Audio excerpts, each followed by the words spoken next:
தமிழ்நாட்டுல 39 தொகுதியில 38 தொகுதி ஜெயிச்சோம். ஒரு தொகுதி பாண்டிச்சேரி ஜெயிச்சோம். 40 தொகுதியில 39 தொகுதி ஜெயிச்சோம். ஆனா ஒரு தொகுதி தமிழ்நாட்டிலேயே அதிகமா பின்தங்கி மாற்று வேட்பாளர் ஜெயிப்பதற்கு காரணம் இந்த சோழவந்தையா தொகுதி. உண்மையிலேயே இந்த திமுக கூட்டணியில மான மரியாதையோட சுயமரியாதையோட இருந்தோம்னா இந்த கட்சியை ஜெயிக்கிறது. பொறுப்பாளர் முக்கிய மாதிரி பல்ல இழிக்கிறதுக்கு இல்லைங்க. கட்சியில உங்களால உருவாக்கப்பட்டு அமைச்சர் பொறுப்புல இருக்காங்க. தொடர்ந்து 25 வருஷம் மாவட்ட கழக செயலாளராக இருக்காங்க. இன்னைக்கு இந்த தொகுதி பொறுப்பாளர் பொறுப்பு அமைச்சராக தங்கஞ்சி அமைச்சர் அதிகமான ஓட்டுல ஜெயிக்கிறேன்னா மறுநாள் ராஜினாமா பண்ணிடுவேன். மந்திரியை ராஜினாமா பண்ணுவேன், மாவட்ட செயலாளர். ஏன்னா ஒரு நன்றி உலக பதவியில போட்டீங்க. இன்னைக்கு 350 மாவட்டத்தில் கேவலப்படுத்திட்டாங்க. இருக்க பொறுப்பாளர் என்ன அறிவு இருக்க சகோதரிகளை கூட்டிட்டு வந்திருக்கலாம். யார் உட்கார்ந்துருக்கணும்? ஒரு சகோதரிகள் நெருப்பிட்டு கேவலம் கட்சி ஒரு இயக்கம் நடத்துறதுன்னா என்ன அர்த்தம்? ஏற்கனவே தமிழ்நாட்டுல கடைசி இடத்துல இந்த ஜோழவந்தையா இருக்கு. எம்எல்ஏ ஜெயிச்சாலும் எல்லா வாரம் பண்ணா கூட இந்த தொகுதியை ஜெயிக்கிறதே நம்ம உணர்வு ஒழிய மானகட்டத்தனமா உணர்வே இல்லாம எதுக்காக இத்தனை நாள் இருந்து கோரிக்கை எவனுக்குமே உணர்வு இல்ல. பொறுப்புல இருக்கிறாரு. அந்த பொறுப்பை ஒழுங்கா கடைபிடித்து கட்சிக்காரர்களை அணுகி கட்சிக்காரர்களை போய் உட்கார வச்சு பேசி என்னன்னு சொல்லி ஒரு மிகப்பெரிய சோழவந்தையா தொகுதியில சட்டமன்ற உறுப்பினரை ஆக்குறத வச்சுதான் இன்னைக்கு இந்த அமைச்சர் கூட்டத்துக்கு வந்திருக்கேன். ஏன் உங்களால பண்ண முடியல?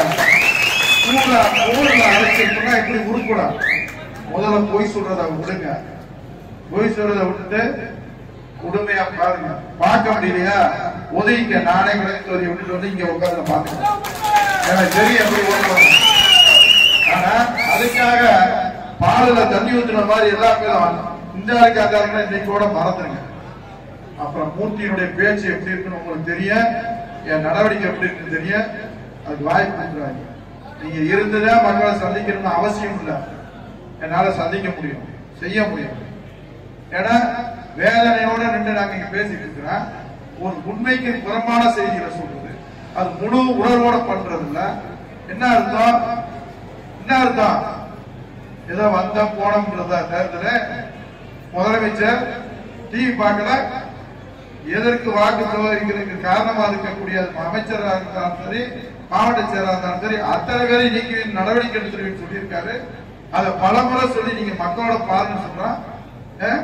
இதுல 45 வருஷம் அரசியல் இருந்திருக்கேன், 25 வருஷம் மாவட்ட செயலாளர் இருக்கேன். எவ்வளவு கேவலம் இன்னைக்கு நடந்துக்கிட்டீங்க? எங்க 10,000 பேர் நீங்க கூட்டியிருந்தோம். எங்க 10,000 பேரு? எங்க இருக்கு 10,000 பேர்? கேவலமா இல்ல? அசிங்கமா இல்ல? கட்சினா என்ன நினைக்கிறீங்க? மரியாதையோட பார்க்க பாருங்க. உண்மைக்கு புறமான செய்தி சொன்னா இப்பவே பூரா ரிசல்ட் போயிடும். இருக்கிற வச்சு நான் கட்சி நடத்த தெரியும், மக்களை சொல்லிட்டு தெரியும். முதலமைச்சர் இரவு பார்க்காம உழைக்கிறாரு. முதலமைச்சர் உழைச்சி எல்லாரையும் களத்துல சந்திக்க சொல்றாரு. ஆனா என்ன அர்த்தம்? சோழவந்தையா தொகுதியில வாக்கு பின்தங்கிச்சுன்னா அதனுடைய விளைவு வருதமா இருக்கும். நீங்க என்ன கேட்கிறது? உங்களுக்கு முன்னுக்கையே அந்த முடிவு எடுத்துக்கலாம். அதனால தயவு செய்து யார் போட்டி போறது உங்களுக்கு தெரியும். நீங்க நினைக்கிற மாதிரி பள்ளக்காட்டுற மாதிரி இல்ல. ராத்திரி போய் தூங்காம உழைச்சாதான் அந்த வாக்கு வாங்க முடியும்.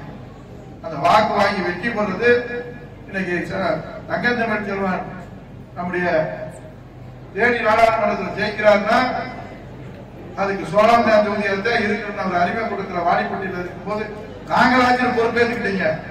நாங்க சோழவந்தையா தான் முழுசா அவருக்காக அந்த கடந்த தேர்தலை போல் இல்லாம இந்த தேர்தல முழுசா செய்வேன்னு சொன்னீங்க. என்ன செய்வீங்க? அவர் பேசி 4 நாள் இல்ல. பாத்துக்கங்க, இதுக்கு மேல சொல்ல மாட்டேன். ஏன்னா என்னை பற்றி உங்களுக்கு முழுசாவே தெரியும். முதலமைச்சர் என்ன சொல்றாரோ அதை கேட்கறதுங்க திமுக தொண்டரா இருக்க முடியும். முதலமைச்சர் என்ன வேலை சொல்றாரு, என்ன சொல்றாரு? இந்திய கூட்டணி வெற்றி பெற வேண்டும் சொன்னா நம்ம 40 ஜெயிக்கணும். என்ன சொல்லியிருக்காரு? இளைஞர் நீதிமன்றம் விளையாட்டுத்துறை அமைச்சர் என்ன சொன்னாரு? தேதியினுடைய வேதனை இன்னும் எனக்கு இருக்கு. அந்த வேதனையை நீங்க போக்குவீங்க நம்புறேன். அதுல அதிகமான ஓட்டு வாங்குவீங்கன்னு நினைக்கிறேன். அந்த அதிகமான ஓட்டு வாங்காம போனது சோழவந்தாலும் உசிலம்பட்டியும். சோழவந்தாலும் உசிலம்பட்டியும் அன்னைக்கு ஆனதுக்கு காரணம் அது சில காரணங்கள் இருக்கலாம். அது அன்னைக்கோட முடிஞ்சு போச்சு.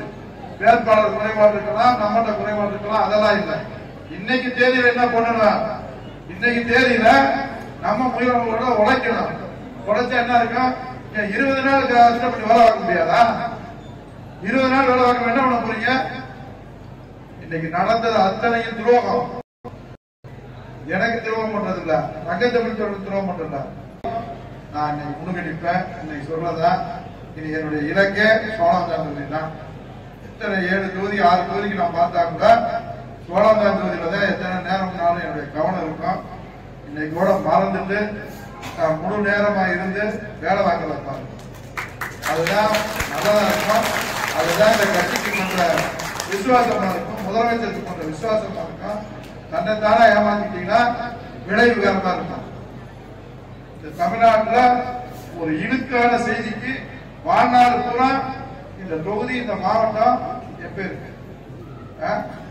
எதை செஞ்சாலும் தமிழ்நாட்டுல தென் மாவட்டத்துல மதுரை மாவட்டம் முதலிடத்துல நேற்று வரைக்கும் வாங்கியிருக்கிறோம்.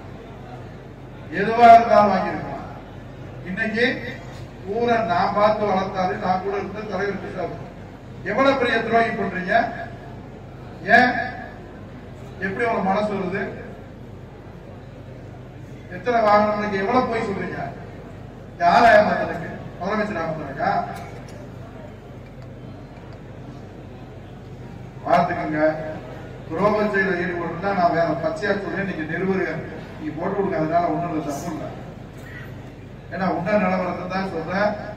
தயவு செய்து தேனி பாராளுமன்ற வெற்றிக்கு சோழவந்தான் தொகுதி விசுவாசமா இருப்பீங்க.